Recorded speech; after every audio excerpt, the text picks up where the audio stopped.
Hey y'all, it has been a while since I have posted any YouTube video about my health journey, and I really honestly didn't want to finish it, but that wouldn't serve me and it wouldn't serve all of you who have been asking me when the next one was coming. Thank you all for all the support and love so far I've had on these videos. They seem to help. I did have a life-changing event that happened this past May, and as you know, when you have a well-oiled machine, everything's going great, and then a huge wrench comes in the form of a crisis. It kind of halts everything and creates friction. It creates a lot of things. And I know I needed that. Like, I needed what happened. It made me stronger. It helped my family, but it still wasn't fun. I am thankful for the accountability of what I've already put out on YouTube with these videos, because it's true. Like, what I've said so far is true. Mindset is the most important factor for my health journey, for your health journey. And so I just had to remember that. I had to remember that my journey's not over. The truth is, I have gained about 13 pounds since I've shared my last health video, and I'm not gonna give up. I was able to identify where the issues were, had a good long journal sesh about it. That's why I am submitting myself to make this video, keep going, keep myself accountable. And it's my diet that has the crack. I'm actually exerting my body 5 to 6 times a week. I'm burning a lot of calories, but you cannot outwork a bad diet. For the people in the back, you can't outwork a bad diet. It's a very simple formula for losing weight. People will try to tell you it's this, that, and the other, but really it is just burning more calories than you consume. That's the simple truth. It's diet and exercise, like they all say. Even with this, calories in versus calories out, there's a lot of nuances because not all calories are the same. Some different types of workouts will do different things for your body. So there is a lot of nuances. I just want to talk about my journey, my relationship with food, my journey with nutrition, and maybe it would help you today. So for starters, sugar is my kryptonite. It is literally like a drug to me. And I think they have a few documentaries out there about how sugar is habit forming. It releases dopamine in the brain. So I really do have to treat it like an alcoholic would treat alcohol. And one thing that really helped me was this book right here. It's called The 40-Day Sugar Fast, and it's by Wendy Speak, where physical detox meets spiritual transformation. This book was really awesome. It really helped me, and I probably should go through it again. It's one of those books that I think I'll just keep and do it over and over again. But she has one also for social media. There's these little baby chapters. Some are a little bigger than others, but then there's also at the end of each chapter, like a prayer. And so I would journal oftentimes after the prayer and just kind of work through that. Sugar it's just my weak spot. It's something that really comforted me as a child. And so I guess I took that into my adulthood. I was using sugar to fill these empty places in my heart from trauma and different things that happened to me that only Jesus could fill. So that was kind of like life altering to be able to figure that out and to be able to process that. And there's a lot of shame. There was a lot of shame with that, not just with sugar, but with my relationship with food. For example, if I had extra points, and I'll talk about my points later, but if I wanted to enjoy something, I actually wasn't really enjoying it. I was thinking about, you know, the calories that it was, or I was thinking about how much I'd have to work to like get it off or something. I really didn't enjoy it. So one thing that I felt was really important, that if you were going to have a little treat, then really enjoy every tiny bite. Like, enjoy it. This last Friday, I was so proud of myself. This is a small win. I literally made a double batch of cookies for my family because they love my cookies. And normally I could eat 10 cookies by myself. They're so good. But I was so proud of myself. I had 3. I had 3 cookies for me. That was a miracle. And what I did was I stuck the warm cookie in a bowl, and I had this tiny little spoon, and I just took off a tiny bite and I put it in my mouth and I savored. I savored that cookie bite, and it took me 7 minutes for one cookie. And so really slowing down to enjoy the taste of it. I don't think a lot of us realize how how much we just shove things in our mouth. Slowing down, enjoying your food. One thing that I've also tried to incorporate when I sit down to eat, not having my phone with me, because oftentimes before I would scroll while I was eating. I wasn't even really tasting the food, and it was good food for me, but I wasn't even tasting it. I was just like shoving it in my pie holes. I feel like once you really enjoy the food, chew the food, it just leaves you way more full than just kind of shoving it in, checking the box and moving on. Come here. Everyone loves you. You need to come. And speaking about shame, shame is just an emotion, okay? Like, we don't have to be scared of it, but shame is an emotion that does need to be processed and felt. So if you avoid it, then it's just going to linger in the body. And how it manifests for me was emotionally eating. It's this crazy cycle where you have shame about the thing, you don't really deal with it, and so you emotionally eat, which creates more shame, and it's just like round and round we go. I really think it's important to actually process that emotion, whether, for me, it's a lot of times journaling with Jesus, my joyful journal stuff. My faith is like it is my life. It's super helpful to be able to just like journal through those things. Don't shove it down.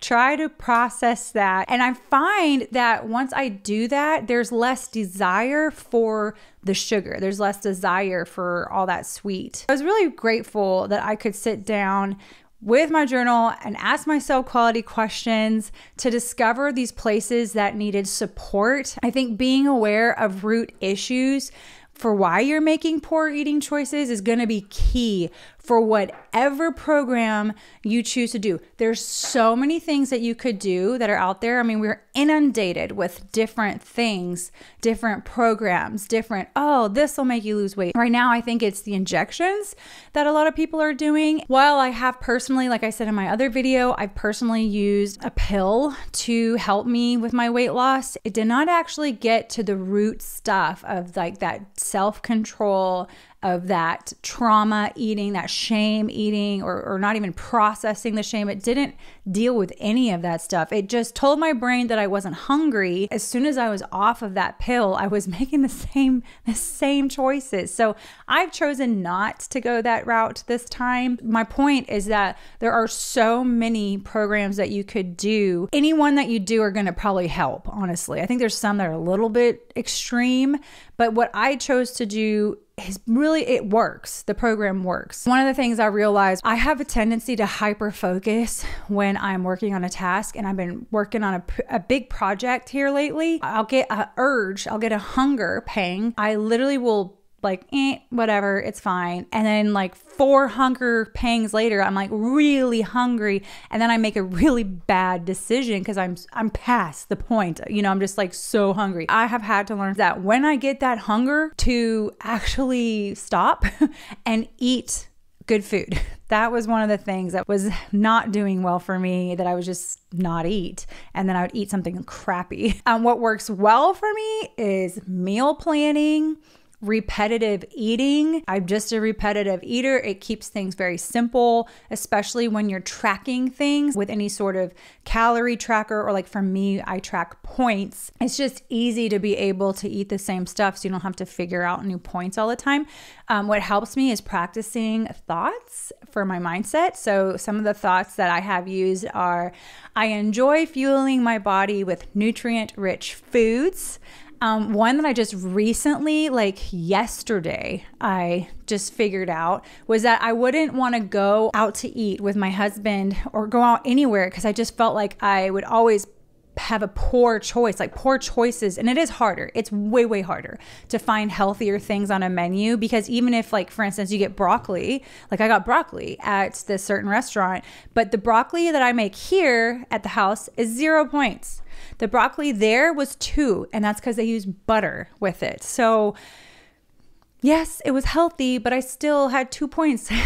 My broccoli was 2 points as opposed to 0 points. So I realized that I was kind of like already setting myself up for failure by having this defeated mentality before I even went to the restaurant. Yesterday, I literally wrote down, it's fun to find healthy meals at restaurants. Sometimes things have to be a game to me. Hey, it's fun to figure out what's going to be the lowest point possible. It really helped me too yesterday. It helped me a lot. Instead of getting like a broccoli rice, cheesy casserole, I picked the broccoli. Yes, it was 2 points, but better than 7. That's a helpful thing too, is just practicing those. So going back to the tried and true formula, if you're burning more than you're consuming, you will lose weight. There's different ways that you can track this. And I do think tracking is very, very important.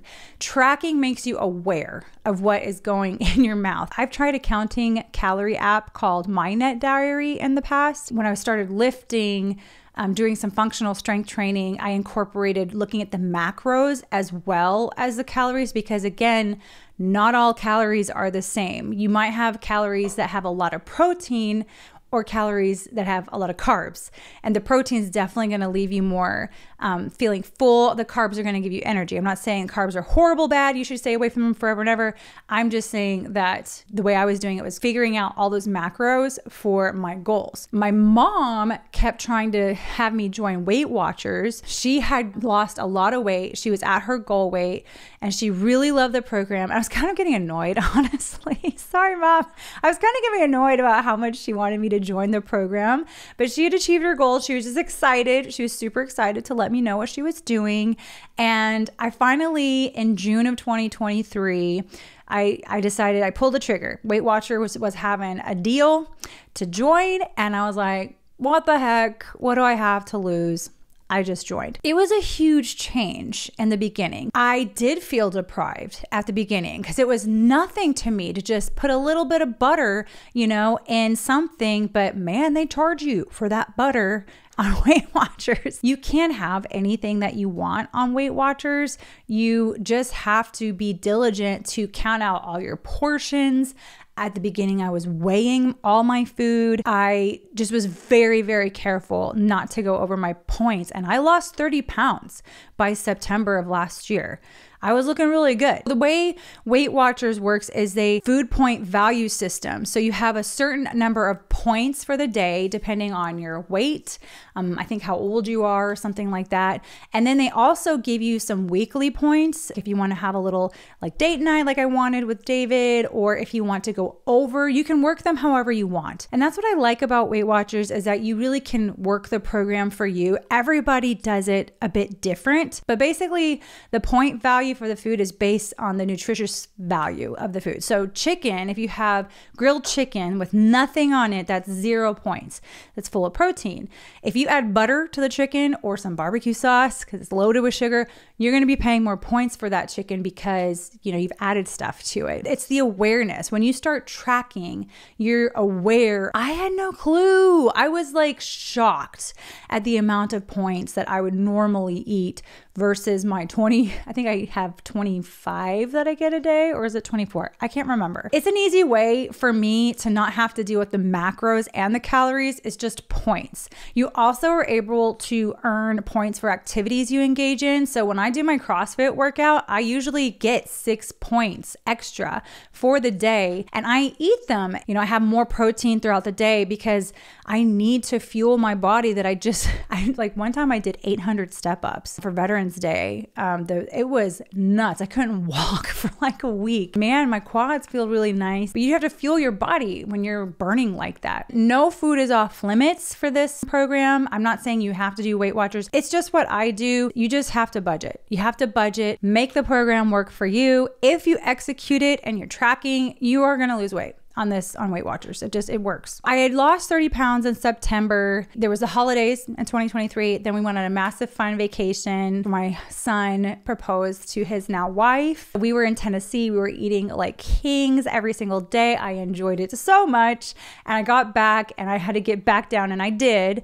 I was able to recover from that, just using the program, moving, and just keeping track of what I was eating. I had that major crisis happen in May, and I just haven't been able to recover since then. Just recently, I decided to get real honest with myself because I was avoiding this video. People were asking about it. You know, you can see in my face I've gained, 13 pounds, and I don't feel bad. Like, I honestly don't feel bad about it. It is humbling to start a health journey series and then not continue, on the downhill. But I feel like, honestly though, maybe this is the way it should have been, because then I can tell you, like, hey, sometimes it's not here to here in a straight line. Someone had told me this today, but it's like everywhere, but you're still moving towards your destination. I'm willing to take that, take one for the team and let you know that, sometimes it's wonky, but if you don't give up, if you just keep your mindset around fueling your body versus eating for entertainment, nourishing your body, noticing how your body feels after you eat certain things. Like when I eat a lot of sugar, I am so inflamed. Making sure that you're drinking a lot of water, like way more than you think, to the point where it's like annoying that you have to go to the bathroom so much. Like, that's for me how much water I really should be drinking. I don't like doing it because I feel like I'm peeing all the time, but I really do need to drink so much water. I think it's important to not just focus on the negative, focus on like what's gone bad, but like focusing on small victories, hitting my sleep goals. Like, that's huge. When I'm able to reach that 7.5, 8 hours of sleep, I am just so thankful for that. Or when I'm out and about on my errands and I've said no to a sugary coffee because that would have been easier